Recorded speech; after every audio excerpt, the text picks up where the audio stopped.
আপনারা দেখছেন ILFL সকার night. সৌজন্যে নীলাজ হোম লিমিটেড, প্রবাসে মায়ের হাতের ছোঁয়া।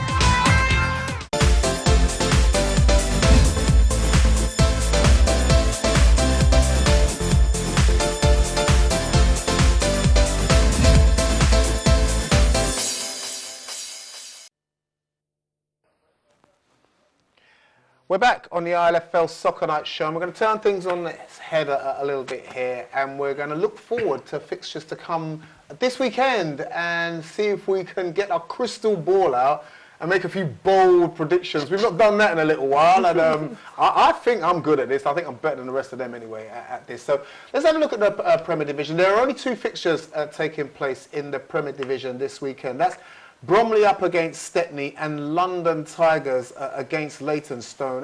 And gentlemen, by form would say that Stepney and London Tigers picking up 3 points quite easily. I'd agree with you. Yeah, that would have been my prediction. I think I don't think Bromley will win against Stepney. They'll probably get a goal, but I think Stepney should really win that game comfortably. And Tigers, they're ones that, I mean, they know what it's like to win the league, so they're going to put their sort of championship mode on, and they're going to go out there and win. Shaq, isn't this one where we're waiting for Tigers to slip up? Yes. Is this the banana skin?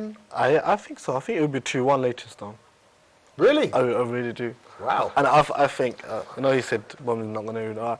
Bromley always look forward to Stepney games. Of course they do. Always. Of course they do. It's always a lovely game to watch. It's a good game. And it's an easy game for Stepney. Yeah. And I think it'll be a draw. I still on the fence side. It will be a battle, and I think one of the good things about Bromley's side is that they bring the crowd. I love the crowd. Bromley crowd is brilliant. If not the players, the crowd actually gets the players going. Like a 12th man. And that's it. And that's what I'm afraid of. If they get the crowd behind them, it will be a tough game. But saying that, we're on form as well, so it will be a tough game. It will be a good game. And I it's think a good game. Yeah. It is a good game to watch. And London Tigers against Leytonstone. You've heard us say on here many times now that London Tigers, sometimes they don't need to step up a gear in order to win their games, but it looks like people are running them close. They are. I think, the game that we played a few weeks back, it was a draw. I think I hear it was a game you probably should have won. We should have won it, and one of the reasons I'm going to say it now is because we're not training. We don't have a pitch, and the council needs to get the Let's talk about that. Why not? Let's talk about it. We're here. We're live to the audience, and say what you've got to say about that. Why are Stepney not training, and why should the council be bothered about that? Well, the pitch they had ready for about 2 months, and for whatever reason, the floodlights ain't working. So for those that don't know, let's give them a little bit of a history. Stepney have always, for as long as we can all remember now, have strained at the Stepney AstroTurf pitch at Stepney for as long as everyone can remember. The council decided to overhaul it. Yeah. And Stepney thought, well, you know what, great, there's an overhaul pitch for us that we can still get use of, and the council have decided to bring in all kinds of stipulations and conditions. Am I right in thinking that? Yes, they have. So you've got to be chartered standard, which is great because we are chartered standard, and all these regulations about footwear and everything, because it's a 3G pitch. So, which is good, it's great. But the pitch being finished 2 months back, and the excuse that they use, they haven't got the floodlights, it's ridiculous. It's not on, There's a lot of teams, it's not just Stepney, there's a few other teams who are depending on the training to go on the pitch on Sunday. Yeah, and especially now, because it's getting really dark early, you can't train. There's no training. So they lock up the gates at 4:30? Yeah, that's it. No one's getting any use. No one's getting any training. I mean, I've been talking to the officers, and they give excuses, no email replies, nothing. So, I've suggested to players we take torchlights and get all the boys who have cars to shine the headlights. And so if somebody was here, if we had somebody here sitting here on my left-hand side from the council who could make something happen, what would you say to them if you had 20 seconds to say something to them to make a change? What would it be?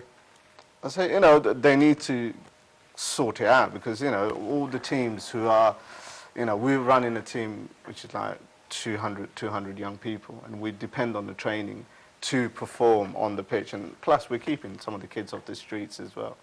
And they just need to, you know, prioritize certain things. I know they have lots of things that they've got to take care of.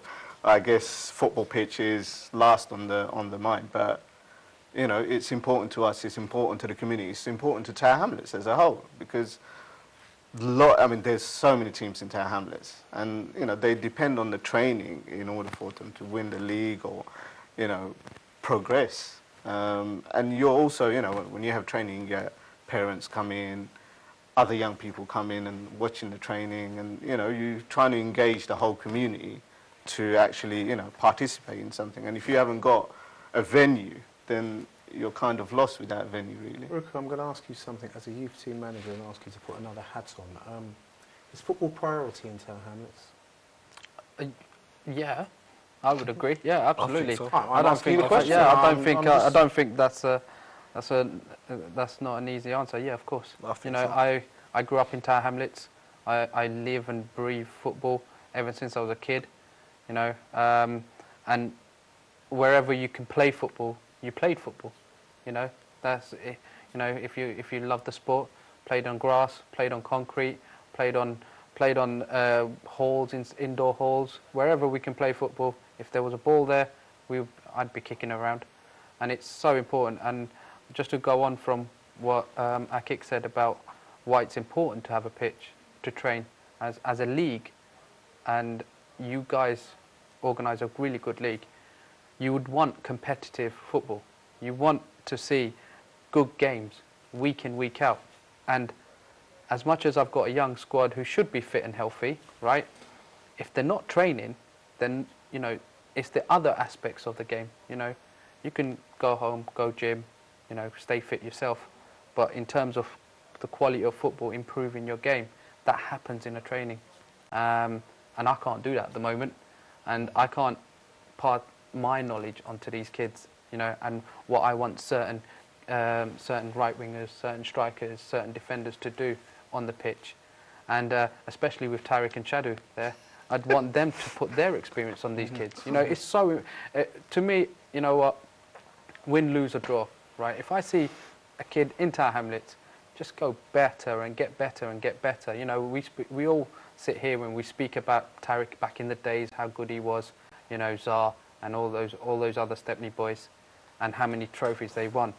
But they won it because, you know what, they were training. They tell me, you know, I wasn't there to see it. They tell me they trained hard, and I can't put down my kids. And so 10 years down the line, what was your kids like training? Oh, don't worry, there wasn't a pitch really. We just turned up and played.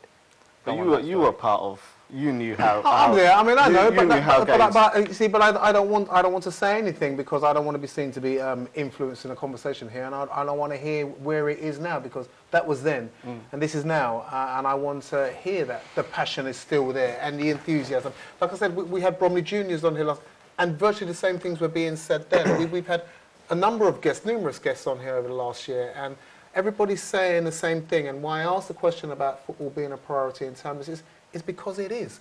That's where the league gets its bread and butter teams from. It's from Tower Hamlets. Wouldn't you agree, Shay? Absolutely. I mean, you know, if there's no football, what will kids do? They'll stay at home, play computers, play PlayStation. They'll just stay in little streets. Football is a tool. It's a big tool for young kids to be involved in. And, you know, they watch Premiership football, they watch Arsenal's and Man United's, and they want to inspire to something. And football is the tool for kids to be involved in physical activity. See, I'm hearing both of you guys here. I mean, I'm from a very small team, Robin Hood, as you guys know, only been established, what, 6 or 7 years. But the one fault that I'm going to pick out for both Bromley and Stepney is you guys are way too modest. And I'll be honest with you, Dave's asked you how you're going to sell it to Tam. So I'll be honest, if I was sitting in your chair, I'm going to say, look at the history of Stepney. Look at the history of Bromley, right?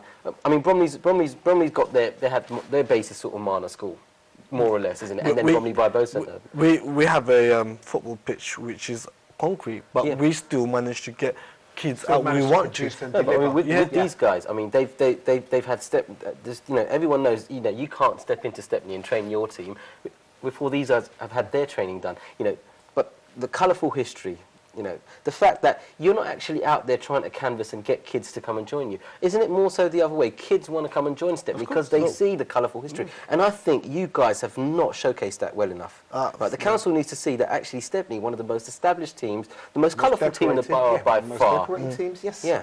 Yeah, but I mean, it's politics end of the day, isn't it? You know, the footballing community can do as much as we can. You know, we can go in and team up together and go, council, you know, you need to give these team, you know, the pitch and all the you know, ammunition to go out there and perform and do this stuff. But if they've got other priorities, you know, you can't do it. I know there's other teams who are on the case with the you know, the officers. We've also talked to various councillors as well. And all they say is, oh, okay, it's getting done. It should be done. Isn't it done?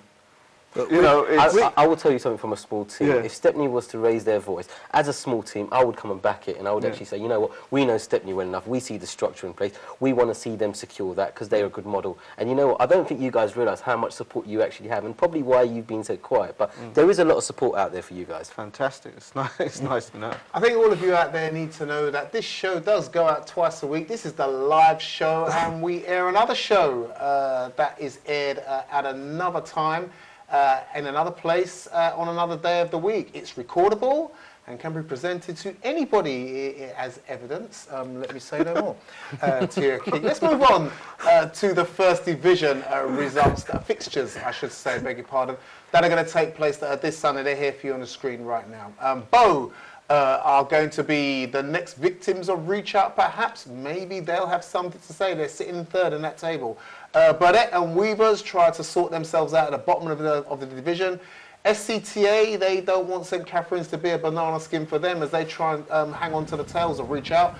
And it's one of those classic fixtures. It's Stepney v Bromley, but it is the B's teams of each respective side, the juniors, and against Stepney B. I'll tell you what, to take us to the end of this break, I'm just going to let the Stepney B and the Bromley juniors fight it out right now and clash it out. So I'm going to turn this way. Shax, is this time now for the juniors to turn it around and get themselves back on track now? And it'd be nice to take the confidence from the last game, second half. It's all about each game, and then for me. But it'd be nice to get something out of that game. You think you can? Of course. You've got to be positive. Of course. It's going to take something from you. He's called us a bit modest. I'm going to be a bit honest this time. I reckon it's going to be a good game, but I reckon we're going to take it off them easily as That's what we like to hear on the ILFL Soccer Night Show. Second Division fixtures coming up for you this weekend. Here they are as well. El Mizan, what's happened to you guys? I want you guys to come in here and explain yourselves. You had a great start to the season, and now it's all falling apart. Who are you? Where are you from? And why is it not working for you? Go up against Riverside and see if you can get yourself your points. Redcoat take on West End Reserve. The reserve team of West End will be smart and didn't see that defeat coming against Robin Hood, and they'll want to get it back against Redcoat. Robin Hood Tigers sitting top of the table against lowly St Catherine's under 21. Hey, we like underdogs, and St Catherine's, let's see if this is the one where you can get a goal and maybe 1 point. Let's say one. And the Tower Hamlets B team take on Beaumont Youth. The youth team of Beaumont, another B side, doing very, very well. They won't want to stay in the second division long, and they're going to be looking to take points off Tower Hamlets B. Hey, listen, I love talking about the football that takes place within the Inner London Football League, and I love presenting it to you. And I hope you guys have a great time playing, and look forward to talking about these again next Monday. We're coming to the end of the second part of the show. In the third part, we're going to look forward. We're going to dissect Stepney a little bit. Never mind the history, we all know about it. Let's see who they are now and talk about what they're doing, how they're doing it, and who are the key players. Here you are, to all the other teams in the divisions. We're going to give you some stats on how to beat them. It's coming up in the third part of the ILFL Soccer Night Show. Don't go away.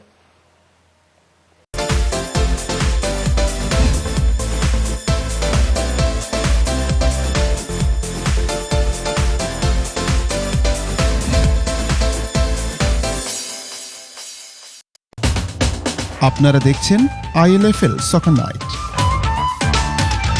সৌজন্যে Nilaj home limited, প্রবাসে মায়ের হাতের ছোঁয়া।